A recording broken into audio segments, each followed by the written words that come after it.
Okay, hello everyone, welcome back. My name's Buzz, I'm the Communications Manager. I'm with co-owner Bob Putnam, and we're rolling into week 8. And can you tell us about what you got up to on this one, Bob? Yeah, great. Well, Andrew Horembala sent me an outline of a race route optimized for classic skiing, and then Daryl Remmler tagged along. And it was great to watch these great skiers. Both of them are really awesome. I think both Andrew and Daryl, are top 10 guys at the payak in the 30K. So they're very strong skiers, great technique.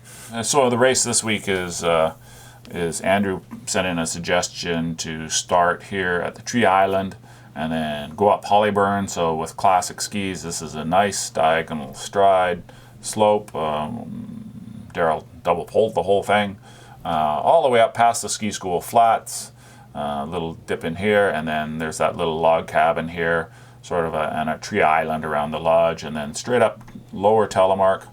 Again, another nice diagonal striding slope here up to the junction, and then straight up Sitzmark, big hill here, and then it kind of flattens out, and then another little punch up here to the top. This is the high point of the race. Bomb down Lower Wells Gray, past the roller coaster, and then up the hill here, over the top, and then hang a right. So basically it's a big climb followed by a big descent. Hang a right past the Hollyburn Lodge again, all the way down, whoops, not that way, down Hollyburn Trail. And this is all downhill, and then turn around the Tree Island and then back up again. I can't remember. We'll have to see how many laps they said. I forget. I think it was 3 laps because it's a relatively short loop. Yeah, I think that's what they said. In preparation for payak or close to the payak sort of distances, we're sort of expecting sort of thing, I think. Yeah, sharpen up the efforts a little bit. Yeah. Yeah.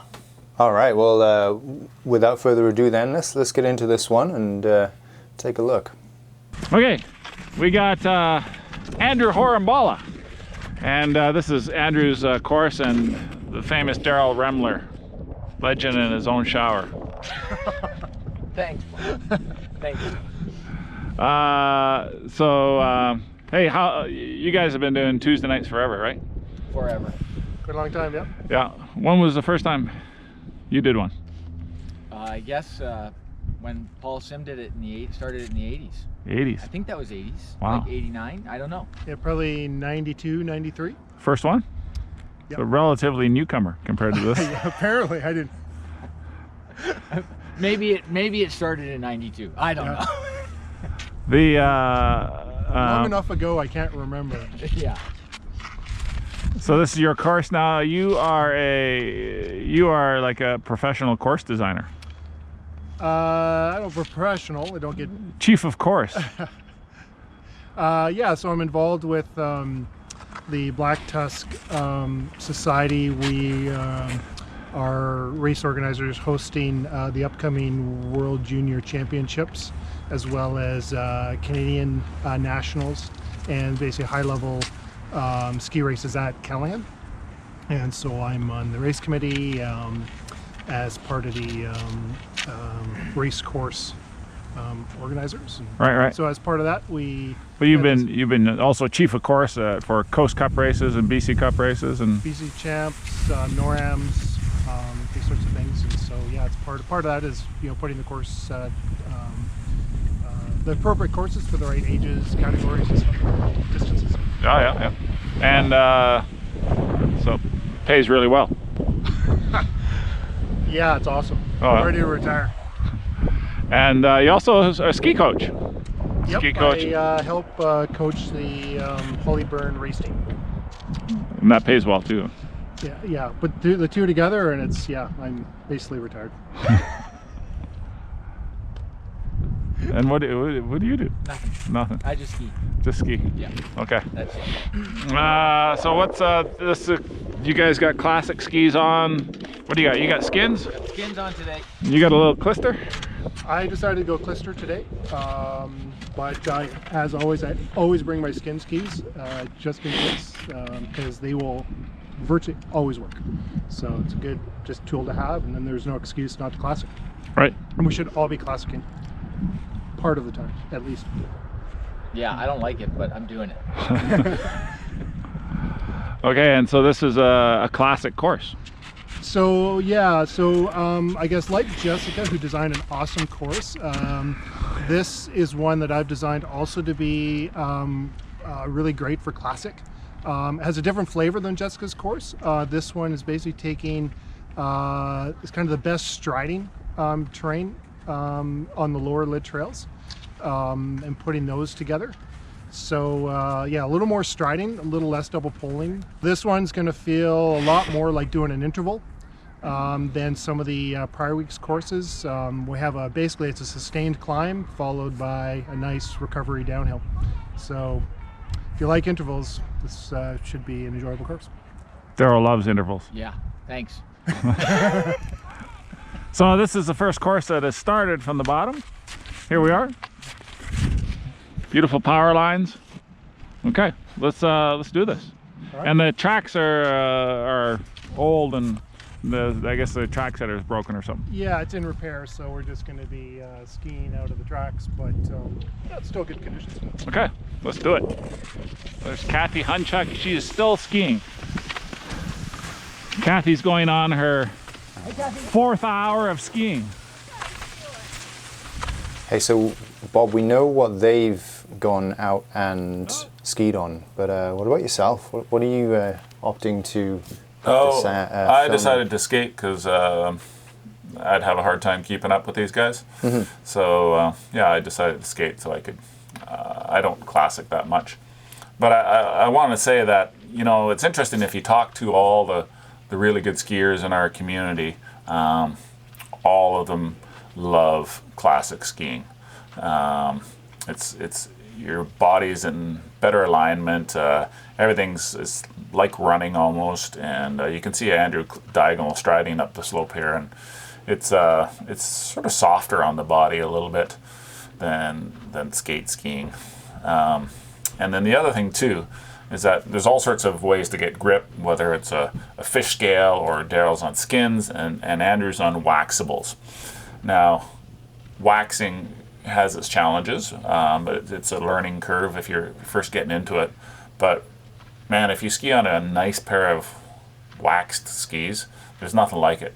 If you get good grip and the glide is like way better than what skin skis can provide, and especially way better than what fish scales. So, it's waxable classics are really great, and you always see the guys when there's hard wax conditions. Andrew's using Clister, which is a more sticky system, and if you use hard wax, I mean, there was quite a few days this winter where there was good hard wax skiing at Hollyburn. So yeah.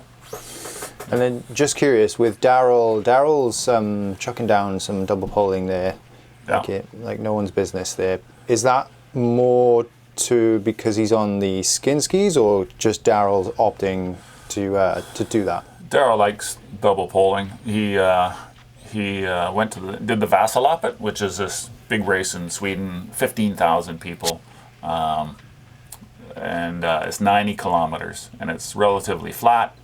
And you double pole the whole way, pretty much. Wow. The top guys do it in 4 hours. I think Daryl was 5 something, but he put a lot of time training. And if you watch his technique versus Andrew's, a little bit different. You can see Daryl flexing way more in the ankles and sort of dropping in the hips more.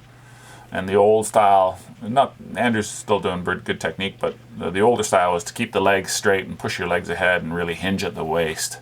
And a lot of follow through with the pole. You can see Daryl's back is it's almost like he's doing squats. Mm-hmm. And you can see his ankle flexing and dropping his bum. So you're putting all your weight on those poles, and it's a lot more power. How long ago was it that Daryl went and did that crazy 90K then? How long did it take him? No. Was it a while ago? No, it was 2 or 3 years ago. Mm-hmm. Yeah. So I think he spent hours double poling around the Pooch Loop at Callahan. Nice. Whistler Olympic Park.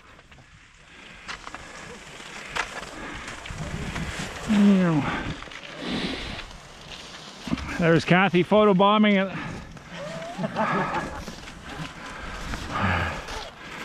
Okay, so you double pulled the whole way? I love double pulling.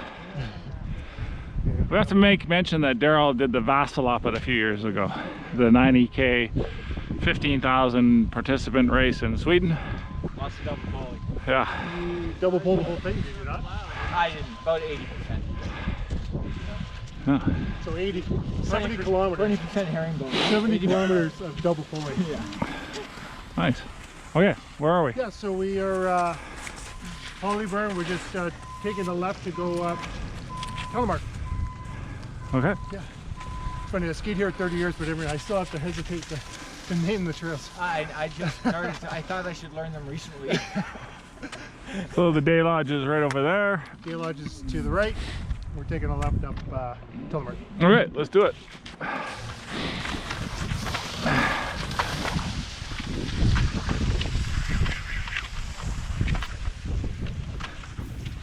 Daryl said he doesn't do anything, but Daryl owns Think Kayaks, which is the #1 surfski brand that we sell here at Coast Outdoors. And both Andrew and Daryl are surfski paddlers, so they participate in the Tuesday night race year round. Good cross training, surfski paddling, great for your core strength, your balance, upper body stamina. So it's really good cross training, and a lot of the guys, David Kavik and Jamie Sterling, they all go back and forth between surf ski and Nordic skiing. Mm-hmm. Some great diagonal stride here up the hill by the two guys. Great rate shift, and Daryl's going back and forth as the train lays back a little bit and flattens out. He switches to double pole. Yeah, and Think Surf Skis are it's a Vancouver-based company, and his race team, they're the best in the world. Like, they're all the top world champions.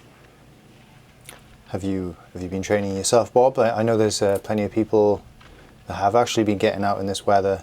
Seth has been going out a fair bit as well. Yeah. I haven't gone out. I'm still skiing. Yeah. Still want to ski. Mm-hmm. So on your left there, that's Ken Boxall there, legend right there on the left. I don't know how old he is, but he still comes up in classic skis. The nice thing about classic skiing too is that you can kind of do it at a relaxed pace, or you can go hard if you want.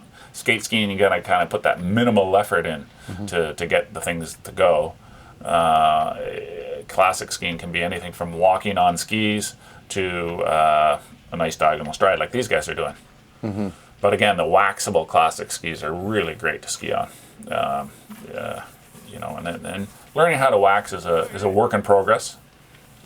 We'll talk a bit more about that in a sec. Sorry. Walking the trail. So at Sismark now, we'll take a right. And up Sismark. Okay, up the big hill. You gonna double pull all the way up? No. Oh. This is a good place for people to practice a Klaebo Run. Klaebo. The Klaebo. Okay, but let's Klaebo Run. Yeah. we'll get a demo. Yeah, from Daryl. We'll stomp it.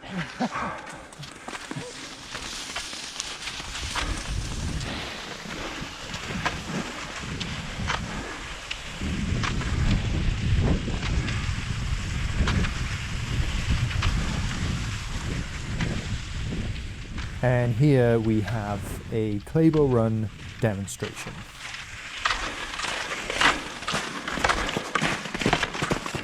The Klaebo! Look at that! Holy!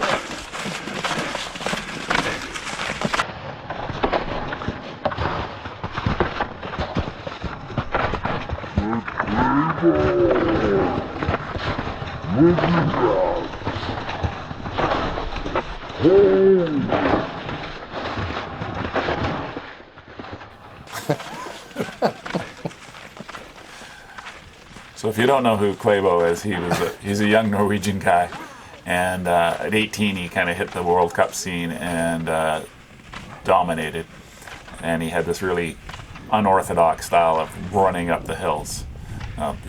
People compared it to Forrest Gump. It looks fast though, Bob. Yeah. Like They are storming past. Yeah. Did I say it looks natural? It looks more like you're jogging, or are you going to say, no, it's really hard? I have no clue because I never tried this, but... I've never tried it either, to be honest.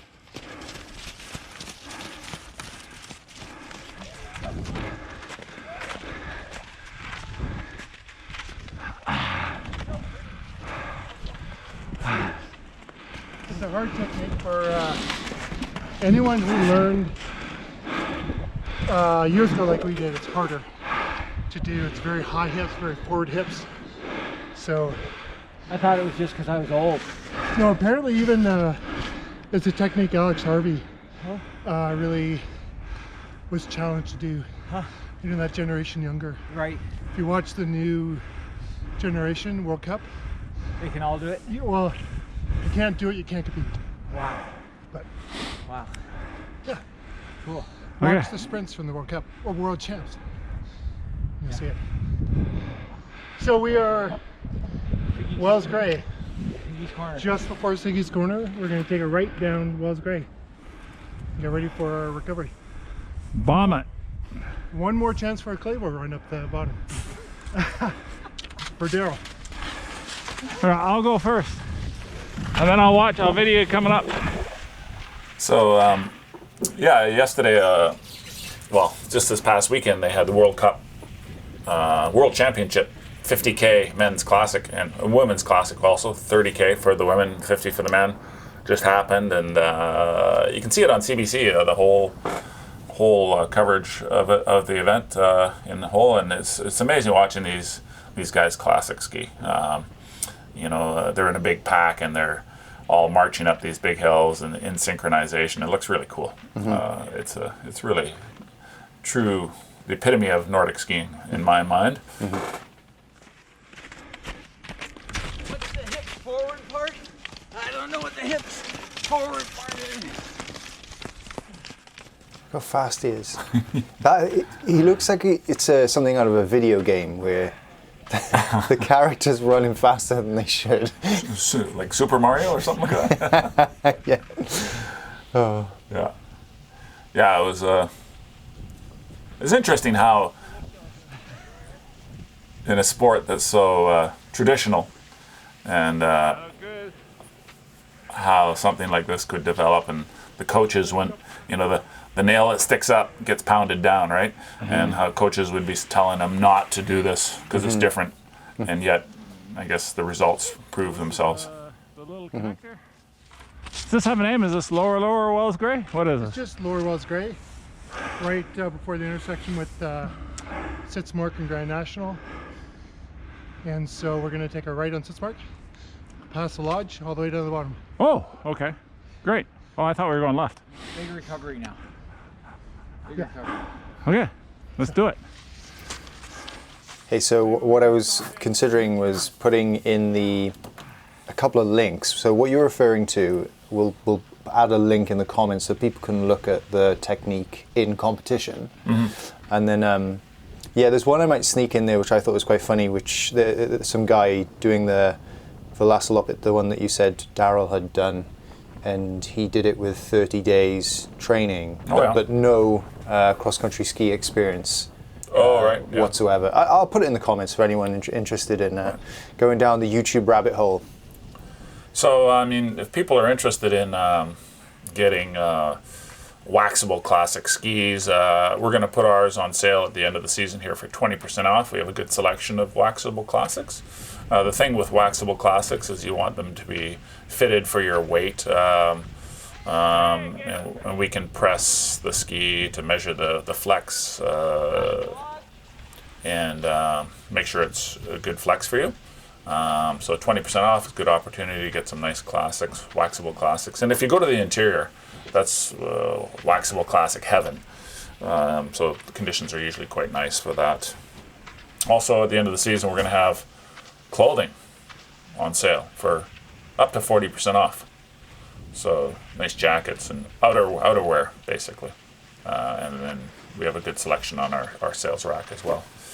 We're skiing down here. Went past the lodge, and now we're just connecting up. Looks like we're just going past the teaching flats here.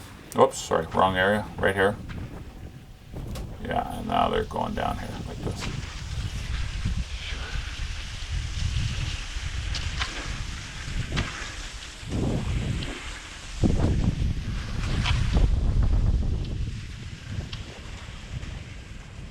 Hey, good action shot here, Bob. Look at this.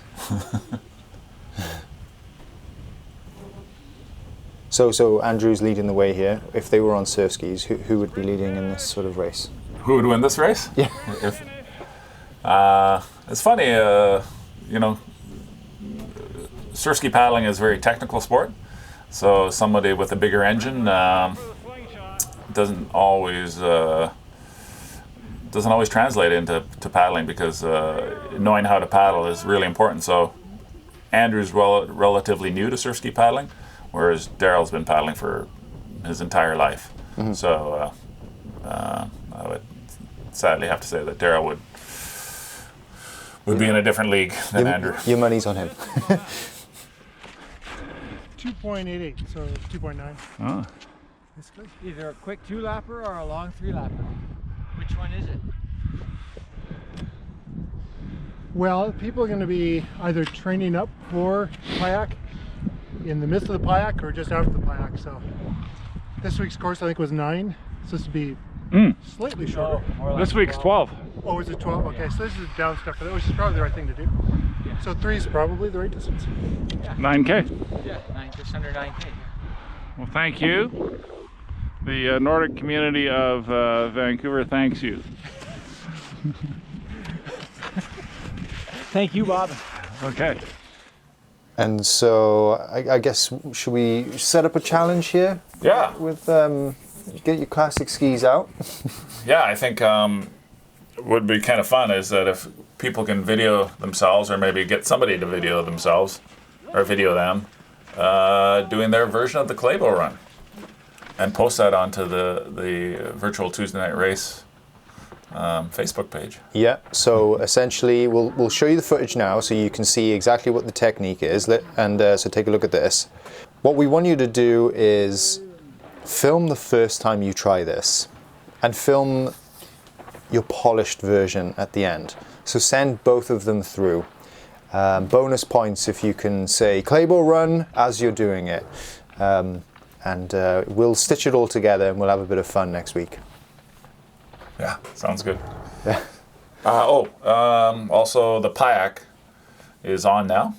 People are posting their results, and people are signing up, and so you can do the 15, 30, and 50. A lot of people are choosing to do all 3. You got 3 weeks, so the 6th, that was last Saturday, was the first day, and it goes to the 21st. So you can go to payak.ca, or if you go to Zone 4, either one of those 2 websites, Zone 4, and search the payak virtual race, and then you need some sort of Garmin device or some sort of device to measure your time.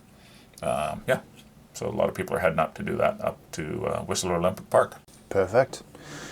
All right, great. Hey, thanks, racers. Hope you enjoyed this one as much as you enjoyed this going through with the lads, I guess. Yeah, it was a fun one. Nice. Okay, thanks everyone. Have a good one. Enjoy.